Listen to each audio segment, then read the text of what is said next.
2024 मध्ये लाडकी बहीण योजना निवडणुकीच्या तोंडावरती सरकारने जाहीर केली आणि सरसकट सगळ्या महिलांना लाभ देण्याचा प्रयत्न सरकारने त्यावेळेस केला आणि जवळजवळ 2,36,00,000 ते 2,48,00,000 महिलांना त्यावेळेस योजनेचा लाभ सरकारच्या माध्यमातून मिळाला। त्यानंतर 2025 मध्ये अनेक निकष लावण्यात आले, काही महिलांना अपात्र करण्यात आला आणि तो आकडा जवळजवळ 26 लाख महिलांच्या अपात्रतेपर्यंत पोहोचला।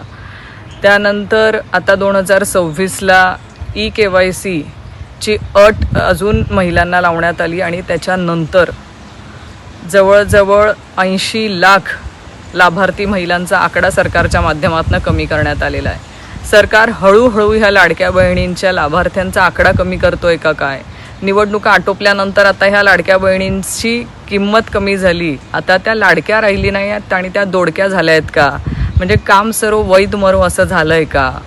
क्या तुमच्या ह्या लाडक्या बहिणींना आता 1500 रुपये देणं जीवावर आलेलं आहे म्हणून तुम्ही हे वेगवेगळ्या माध्यमातून त्यांची संख्या कशी कमी होईल हे बघत आहात? तुमचे मोठे टेंडरचे पैसे निघत आहेत, तुमच्या परदेशवाऱ्या व्यवस्थित चालू आहेत।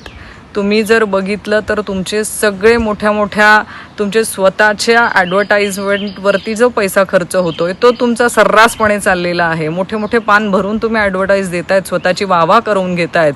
एवढ्या सगळ्या गोष्टींसाठी सरकारकडे पैसा आहे आणि मग माझ्या लाडक्या बहिणींना जो 1500 रुपयाचा महिना मिळतोय हाच त्यांच्या डोळ्यात का खुपतो आहे का? आता निवडणूक संपल्यानंतर आता या लाडक्या बहिणींची त्यांना गरज राहिलेली नाही आहे। आज जी महागाई मोठ्या प्रमाणामध्ये सरकारच्या माध्यमातून वाढवलेली आहे, अशा महागाईच्या वेळेस ह्या माझ्या माता भगिनींना हे 1500 रुपये दिलासादायक ठरू शकले असते।